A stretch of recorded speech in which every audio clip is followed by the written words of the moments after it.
You're It. I'm Amanda Malcolm, and you're listening to You're It, Girl, a podcast focused on you and what propels you. Because that past, it does not define you.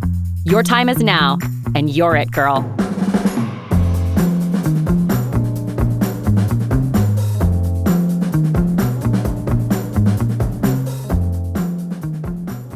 Hello, everybody, and welcome back to You're It, Girl. Today, we have the ultimate You're It Girl, who is calling in and zooming into us from the LA area. Her name is Isabelle Miller. Isabelle, thank you for coming on the show. Thank you so much for having me. It's my pleasure. I am delighted to have you. Her whole motto is living life to the fullest. So Isabelle, introduce yourself. Tell us a little bit about you, your general background. Go ahead. It's all you. The floor is yours. Fantastic. My name is Isabelle Miller. I am a full-time content creator and model. I have started my career full-time 3 years ago. And before that, I used to be a student and I used to work in tech and in the creative industry. But I've always decided to really take things further in life and just have as much fun as possible and fully enjoy what I'm doing. So I've been along that journey and process over time. And so far, I came to the place where I'm really living a life that I love and enjoy. That, growing up would only be in my wildest dreams. So I'm a big believer in believing myself, believing in my talents, my strength, and also my desires. I don't put myself in a box of I should do this, I should do that, I should be like this person. Because anytime these notions are pushed onto me, or pushed onto people in general, it takes away from our own light. It takes away from me. And I've experienced that before where I've been down and be like, should I be like this? Should I be like that? And it just never really ends well. So I also have to analyze, where's this coming from? Why is they even telling me this? Are they living their life to the fullest? Do they want the same life that I have? And 9 times out of 10, actually 10 times out of 10, it's a no, or else they wouldn't care. So far, I have been very successful being an OnlyFans creator, and I've traveled a lot, almost all over the world. I think Asia so far is the only exception. I've been documenting my travels on my YouTube channel, as well as my TikTok page. So my fans have always been very interested in what I do, how I dress, and also how I look. So that's always been a pleasure as well. Now, I think it's obvious what your personality is, but how would you describe your personality? The best way I can describe my personality is just very optimistic and curious as well. I love to learn. I'm very intellectually open-minded. And I do try my best to not be judgmental towards myself and towards others as well.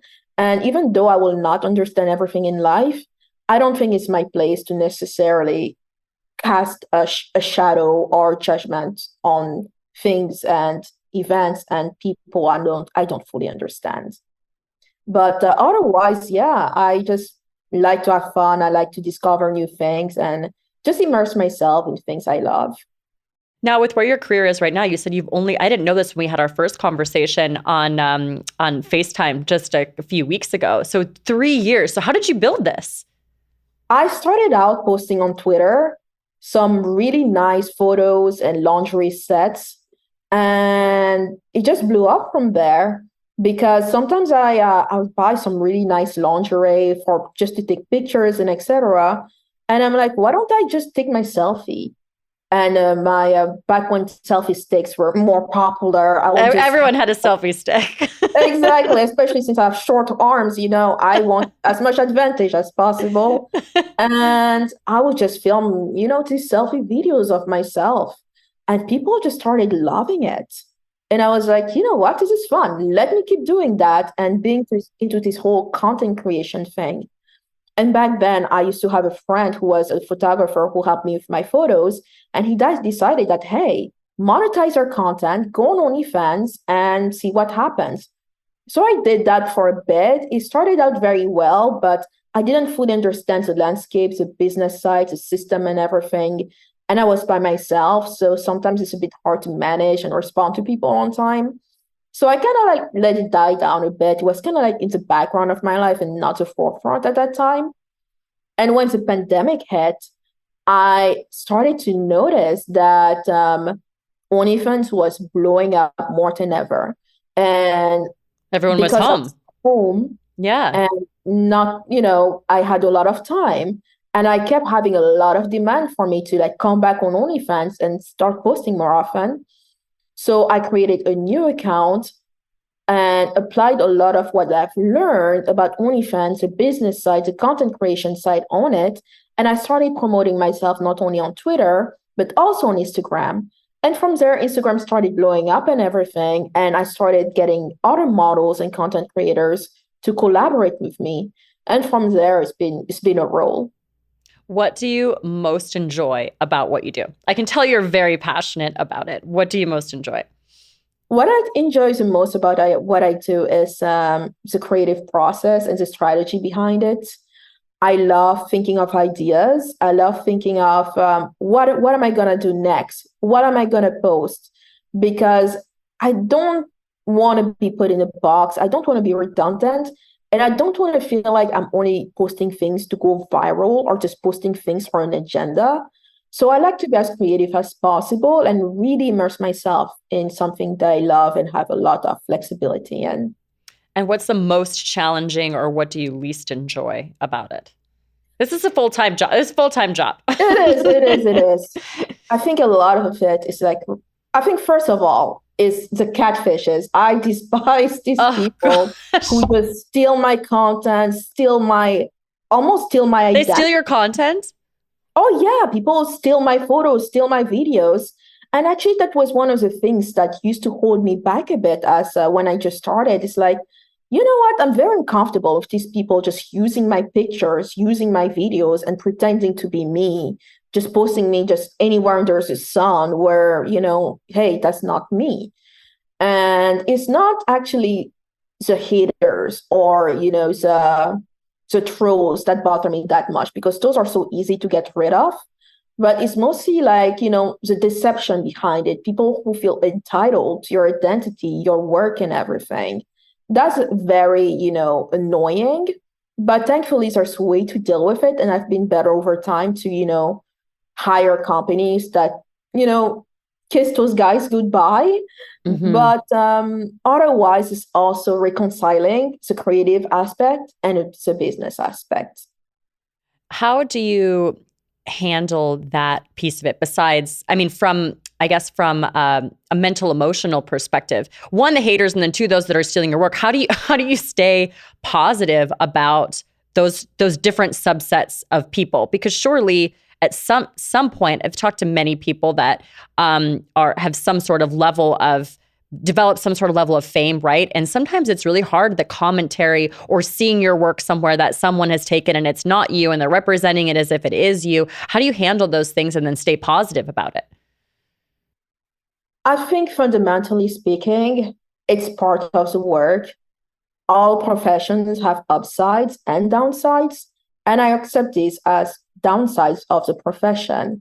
But there's always a light, through the tunnel, and there's always a solution to problems. So even though sometimes I kind of worry that I will never be in full control of my image over time, maybe in the next 10 years, or maybe these people will have forgotten about me and, will kiss these photos being You're goodbye. unforgettable. But otherwise, it's like people seeing you in a way that's not really true. And even worse, people who care about you getting scammed because somebody was just, doing the wrong thing. But I'm a bit more proactive these days on how to deal with that. And that's how I stay positive. There's a solution to those problems. What is I sent you a little list of questions and this was not on there, but it made me think about it. Have you had a scary moment where regarding your personal life with what you do? You were talking about scams and those family members being scammed. Has there been something that has happened where it did actually cause you to be fearful at all? Mm, I think lately, no, but at the beginning of my career, I was like, oh no, what if, there's so many of these weirdos and catfishes stealing my identity and I have absolutely no control over it and I'm going to be so overwhelmed by it. So it was more about the fear of the future itself than actually experiencing that. Because to be very honest, when you actually experience it, but at this point in time, people are a lot more aware of these, scams and catfishes and etc. It's much also easier to get verified on social media now. So it's not nearly as bad as I thought it would be. Mm-hmm. How do you balance your time between your private life and personal life and business? It was very difficult at first because, like you've seen, I can be very passionate sometimes. So it's very easy for me to get too engrossed into my work to the point where I sometimes forget about personal things that can also benefit me. So over time, I've noticed that if some areas of my life are lacking or are neglected, I do take a break and I don't make myself feel guilty for it. I don't think, oh no, I'm lazier and all that because I do avoid those negative judgments because it's just not helpful at the end of the day. And I embrace my own peace. I embrace taking a break, taking care of myself, going on a walk, or just sleep all day if I need to. Because listen, if you don't sleep enough, you won't be working for that long It's in the true. future. You won't be vibrant. So, yeah, exactly. So it's a lot of just throwing away the toxic hustle and girl boss culture of you have to do this, you have to burn yourself out, you have to work yourself to the bone. It doesn't have to be like that, at least for me personally. So it's a lot of discernment as well. What is it that's for me and what is it that is not for me? So the more discerning I become, the much more able I am to really differentiate between my personal and business life and embrace that balance. Do you have certain things that you do on a day-to-day basis that you always, for me, I always do hot yoga. I try to at least do that. I try to do it 5 days a week, but it's something that I try to intentionally put into my schedule so that I can stay grounded and do something for myself. Because like you said, and I think many people that are in anybody that's passionate about their work has that same challenge. It's almost a little bit addictive, right? Where you're like, you're so passionate about it. It's so much fun. And I sense that about you, that when you're doing it, you almost don't realize how much time it's taking away for other things because you actually love it. And so, but it is important, like you said, rest, go for a walk. So is there something that you do in your day-to-day routine that allows you to be able to take that time? Yes, yes, yes, yes. So very simple. The first things I do every morning, even when I'm on vacation in a different country, anywhere I am, I always drink my black coffee and take my vitamins. First thing in the morning, very, very specific. It has to be black coffee. Or if I run out of it, I'll take a coffee mix or whatever. Mm-hmm. And I take my vitamins. And that's the first thing in the morning that I do. And afterwards, depending on where I am when I'm home, I will read for 30 minutes or an hour, depending on how much time I have. If I'm from on vacation, and it's a lot more flexible. But after reading, what I like to do, I like to scroll on TikTok, do something for fun, do something for me, and enjoy my personal social media time that's not work related. So a lot of people are like, don't look at your phone in the morning, don't scroll on social media, don't do this, don't do that. And it's discernment. What is it that you actually love about social media? What is it that you love about this? If you love birds, if you love flowers, if I love fashion and different things, travel, etc., I will enjoy myself watching these videos. So I have no guilt doing it because it's something that I love and it brings me peace, it brings me happiness. And afterwards, I like to jump rope I love and jump rope. yeah, it's so I much love fun. jumping rope. Yeah, that's good. And just blasting some really fun dance music while I'm doing it. And yeah, afterwards, I take my shower, do my morning skincare routine and my body care routine and just move forward. I love it. I love it. So we talked about this a little bit when you and I were on the phone, but what inspires you? Is there a thing, a person?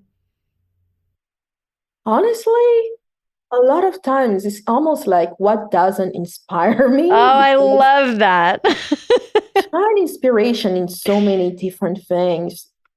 So one thing about me, I went to art school early on. I used to take a lot of art classes and design classes in high school. So one thing that I've learned is you can really find inspiration anywhere. It doesn't have to be in a box. It doesn't have to be XYZ. You can be inspired from literally a worm. You can be inspired from a fruit. You can be inspired from a person, a building, a language, anything that really brings this oneness to whatever you want to accomplish. It's all about what is it about X? What is it about Y? What is it about Z that I like and want to embrace? So when putting all of these things together, you'll be very surprised of what you can come out with. Your outlook on life is so unique and so refreshing. I love the way you approach that question. And that's true. What's not inspiring? I love that. Who do you most look up to? That one's more specific. That one is way more specific.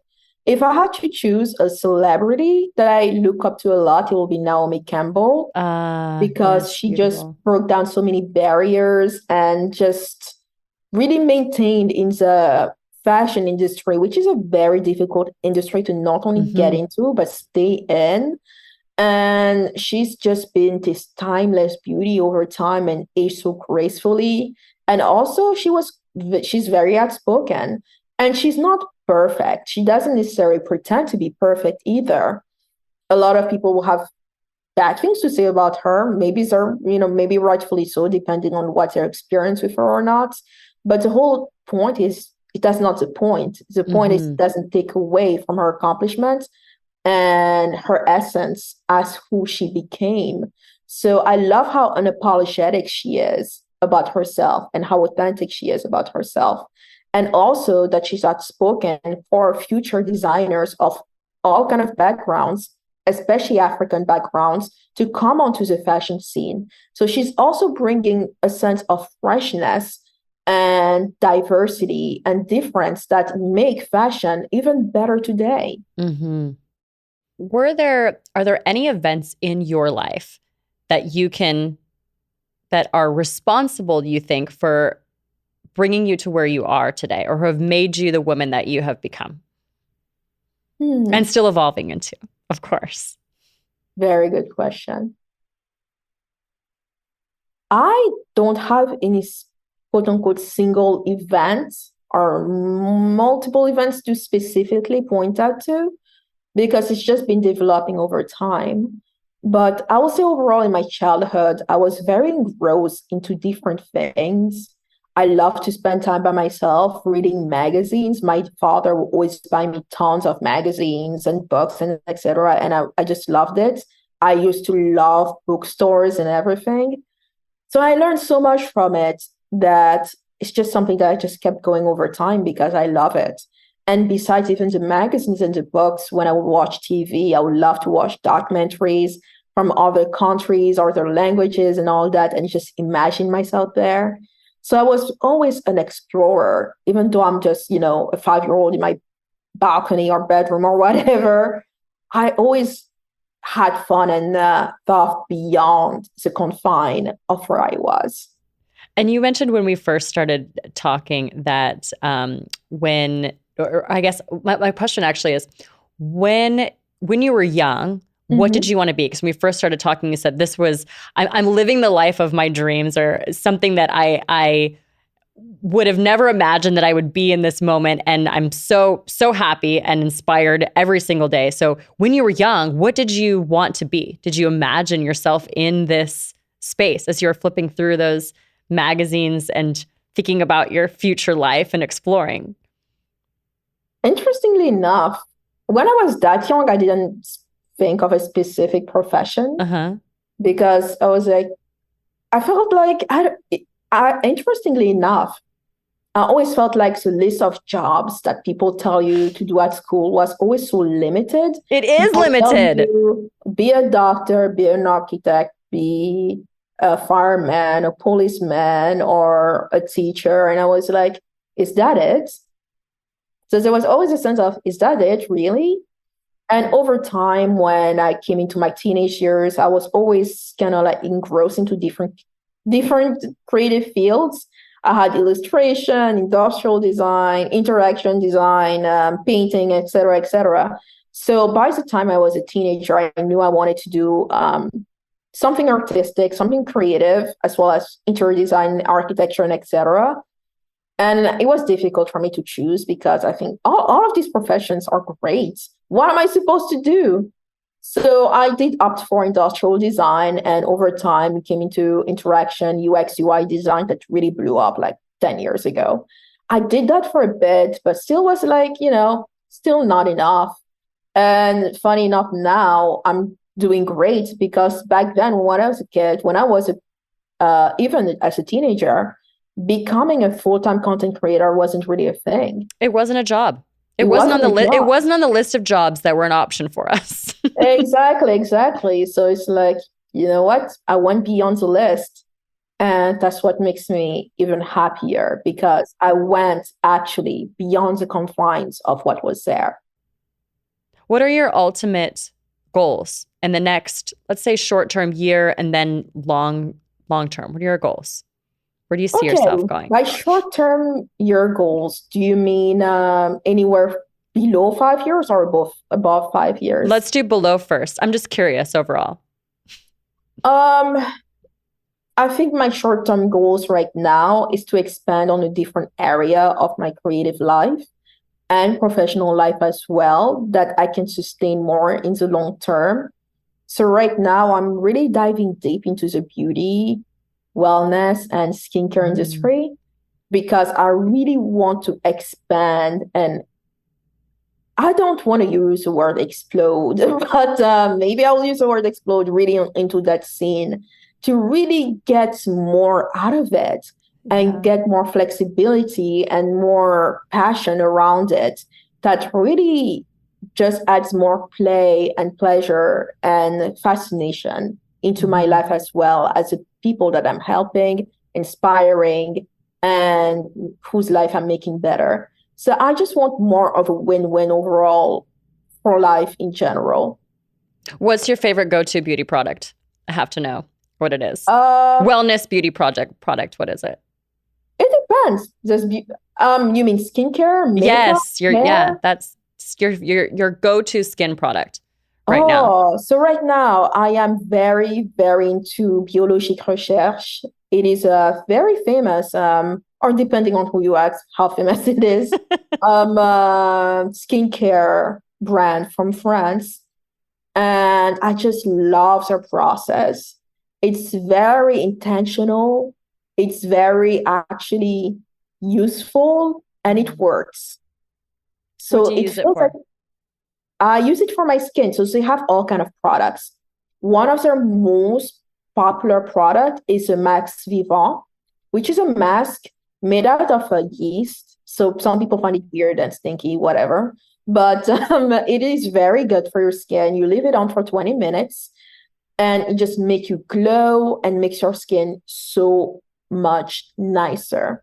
You do So have a it is glow to your definitely skin. Sorry to interrupt you. You do have a glow to your skin. And when you look at your photos on Instagram is how we found each other. But you even just through camera on Zoom, you do have this natural glow to your skin, which translates on video. And sometimes that's not the case. That's why I was curious. well, And since it's your short-term goal for the next 5 years is to focus on wellness. So I was very curious about that. But it's working. I mean, you have a well, radiance about you anyway, thanks. I'm but glad it it's is. working. Yes, it translates on video. It's very good. So that's your short-term goal. And what Mhm. about long-term? Where do you see yourself in the future beyond 5 years? Beyond 5 years, I see myself in a very happy and loving place when I can also be in a position to give back more to others and learn more about the world, learn more about the future, and learn more about life. Where's some place that you haven't gone that you want to go to besides Asia? You said you've been. So I guess where's your favorite place? And where would you love to go that you haven't gone yet? I will say one of my favorite places that I've been to so far has been Switzerland. It always feels very cozy there and very peaceful. Whether I go there in the summer or the winter, I think I like going there in the winter more because it's really nice in the mountains and everything. And the people there are so nice and welcoming. So it really feels like this really cute, cozy village almost. So I've loved that about Switzerland. And one place I really would love to visit is Brazil and China. Those are on my list too. Now, your motto overall is, this is your motto, right? Live life to the fullest, right? So this is one of my last questions to you before we tell everyone how we can find you. But that's your motto. So I think this is obvious now that we've had this discussion to anybody that's been listening, but for what we haven't touched on, how do you live life to the fullest? Really embrace what you love. I just really embrace what I love. It's actually not that easy to do over time if you listen too many external voices.